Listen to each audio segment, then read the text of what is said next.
अस्सलाम वालेकुम इन्वेस्टर्स। आज के इकोनॉमिक और स्टॉक मार्केट आउटलुक में हम स्टॉक मार्केट से स्टार्ट करते हैं। फिस्कल ईयर 24 जो अभी जून एंड में ख़त्म हुआ है, ये स्टॉक मार्केट के लिए बहुत अच्छा साल था। और इस साल में फिस्कल ईयर में स्टॉक मार्केट रुपी टर्म्स में 89% बढ़ी और डॉलर टर्म्स में 94% बढ़ी। तो पिछले 20 सालों में ये साल सबसे अच्छा साल था स्टॉक मार्केट के लिए।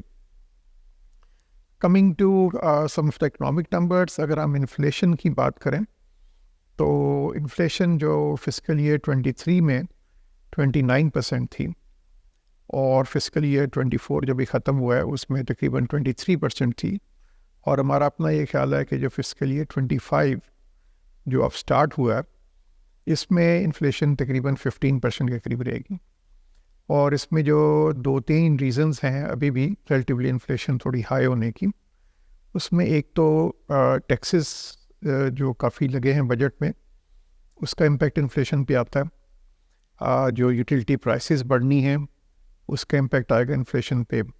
फिर हम एक्सपेक्ट करेंगे करेंसी भी तकरीबन 10 से 12% डिवैल्यू होगी। पाकिस्तानी रुपी डिवैल्यू होगा against foreign currencies, against dollar, और उसका भी एक इन्फ्लेटरी इम्पेक्ट आता है। फिर जो गवर्नमेंट बोरो करती है उससे मनी सप्लाई बढ़ती है, इकोनॉमिक ग्रोथ रेट के मुकाबले में ज़्यादा बढ़ती है, उसका भी इम्पेक्ट भी इन्फ्लेशन पे आते हैं। तो बिकॉज ऑफ दीज रीजंस हम फील करते हैं कि इन्फ्लेशन ऑल्दो जो डिक्लाइनिंग ट्रेंड है वो कंटिन्यू करेगा, मगर अभी भी इन्फ्लेशन तकरीबन 15% के करीब होगी। और अगर इन्फ्लेशन 15% के करीब होगी तो जो डिस्काउंट रेट है वो तकरीबन 17 to 18% के करीब होगा, बिकॉज जनरली स्टेट बैंक जो डिस्काउंट रेट है वो इन्फ्लेशन से थोड़ा सा हायर एंड पे रखता है। अगर हम देखें इस टाइम पे जो डिस्काउंट रेट है अभी रिसेंटली कम होकर 20.5% पर आ गया, और हम एक्सपेक्ट कर रहे हैं कि यहाँ से फर्दर ये 17 to 18% चला जाएगा अगले 6-8 महीने में। करंट अकाउंट डेफिसिट की बात करें तो इसमें पाकिस्तानी गवर्नमेंट को काफ़ी कामयाबी हुई है। लास्ट जो फिस्कल ईयर है इसमें करंट अकाउंट डेफिसिट तकरीबन $1 बिलियन के करीब होगा, जो कि अगर आप 2-3 साल पहले चले जाएं तो ये तकरीबन $19 बिलियन के करीब था। और ओबियसली जब करंट अकाउंट डेफिसिट हाई होता है तो उसको फिर फाइनेंस करने के लिए हमारे रिज़र्व्स यूज़ होते हैं और हमारे रिज़र्व्स कम होते हैं। और क्योंकि ये साल अच्छा रहा, क्योंकि एक तो जो करेंसी डिवैल्यू हुई थी पिछले 1-2 साल में उसका इम्पेक्ट आया, कुछ इंपोर्ट रिस्ट्रिक्शंस लगी और कुछ इकॉनमी स्लो डाउन थी, उसकी वजह से भी इंपोर्ट्स कम हुई।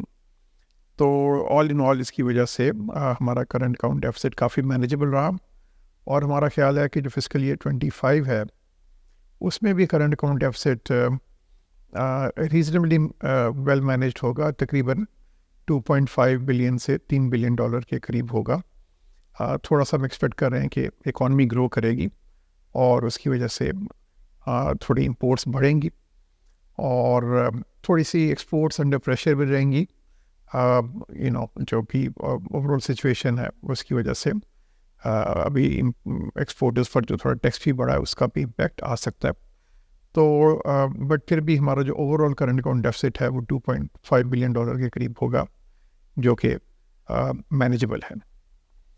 Coming to the stock market, हमारी जो कॉर्पोरेट अर्निंग्स ग्रोथ है वो पिछले कुछ सालों में बड़ी अच्छी रही हैं, और जो फिस्कल ईयर 24 ख़त्म हुआ है इसमें एक्सपेक्टेड है कि हमारी जो कॉर्पोरेट अर्निंग्स ग्रोथ है वो तकरीबन 32% के करीब होगी।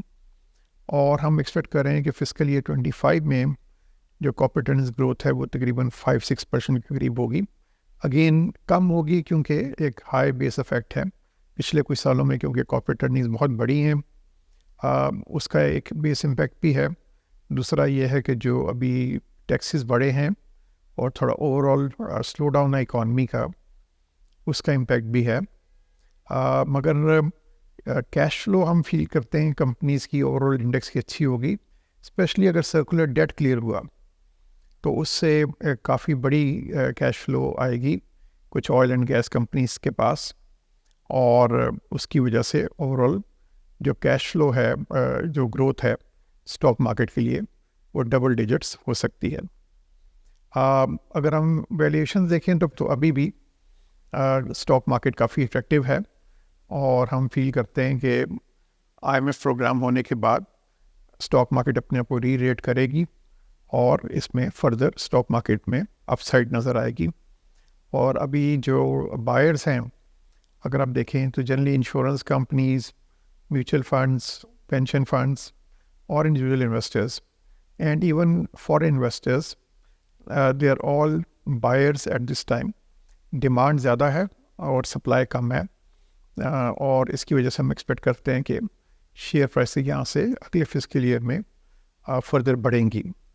और जो स्टॉक मार्केट में जाने का एक जो अच्छा तरीका है वो हमारे NBP स्टॉक फंड्स हैं। अगर आप उनकी हिस्टोरिकल परफॉर्मेंस देखें तो उन्होंने स्टॉक मार्केट से बेहतर परफॉर्म किया है उन्हें। और जो इन्वेस्टर्स स्टॉक मार्केट का रिस्क नहीं लेना चाहते, वो हमारे जो NBP सेविंग फ़ंड और NBP इस्लामिक सेविंग फ़ंड है उसमें इन्वेस्ट कर सकते हैं, क्योंकि अभी जिस तरह मैंने अभी पहले बताया कि हम एक्सपेक्ट कर रहे हैं कि इंटरेस्ट रेट्स गिरेंगे, तो इंटरेस्ट रेट्स गिरने से इन फंड्स में कैपिटल गेन भी आ सकता है। और दूसरा, क्योंकि इनकी मैच्योरिटी थोड़ी लॉन्ग है, तो जो हायर इंटरेस्ट रेट्स हैं वो लॉक इन भी हैं।